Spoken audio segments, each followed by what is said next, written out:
Rakoff joins us, founder and CEO of Independent Veterans of America and co-founder of the American Veterans for Ukraine. Welcome to you all. But Paul, I have a really basic question. This idea that Pete Hegseth is potentially going to get rid of some top generals. Can you just fire generals? Is that how it works? Like, in my mind, I feel like they're there forever. He can, unfortunately. And we've long been wondering how long it'll take before he gets rid of the chairman of the Joint Chiefs, C.Q. Brown, who is in a really important place to be in the same spot that General Milley was in, to be a guardrail against Hegseth, Trump, and their extreme agenda. But I think what the last couple of days and 24 hours has really brought to bear is that the Pentagon is the focal point. It is the tip of the spear for everything that Trump wants to do, and the tip of the spear for his culture war. That's why he nominated a highly effective culture warrior like Pete Hegseth. That's why their priorities have been attacking DEI, banning trans people, banning the press, banning books in Department of Defense schools. Everything that they want to do in America, they're going to start with at the Pentagon. And that's, of course, the most dangerous place of all, because we've got nukes, we've got alliances, and we've got global conflict around the world. So this should be the focal point for all Americans, because it's the focal point for Trump right now.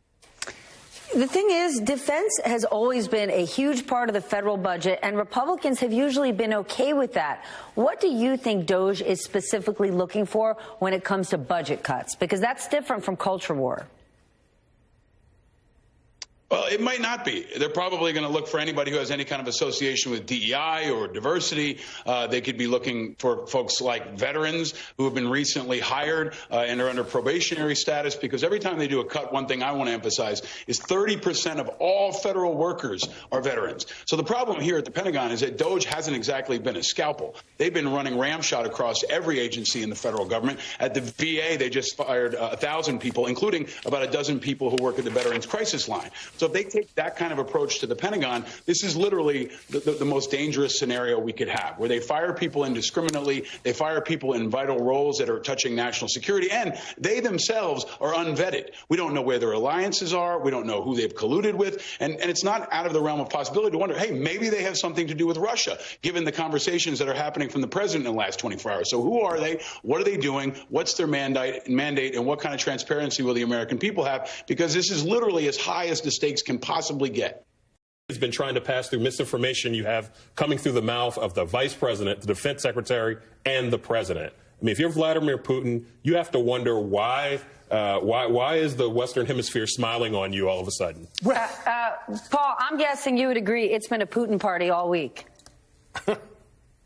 Oh, absolutely. This is a fantastic banner week for Vladimir Putin, and not just for Vladimir Putin, but our enemies around the world are celebrating. I mean, the commander-in-chief completely sold out Ukraine. And I think it's really important anytime any rational, patriotic American has a chance to speak in the media to let the world know Donald Trump does not speak for most Americans on Ukraine. Neither does J.D. Vance. Neither does Pete Hegseth. Most Americans support Ukraine. Most Americans understand that the Ukrainians are heroes and they're holding the line for democracy around the world. Most people understand that Vladimir Zelensky is a hero, a transformative leader who's been fighting for all of us and for all of us who care about freedom. And Donald Trump does not speak for most Americans, and definitely not for most American veterans who understand the stakes. And you cannot rewrite history. We will defend our honor, we will defend our country's promises, and we will defend the truth. And that includes if we have to defend it from the commander-in-chief and the president of our own country.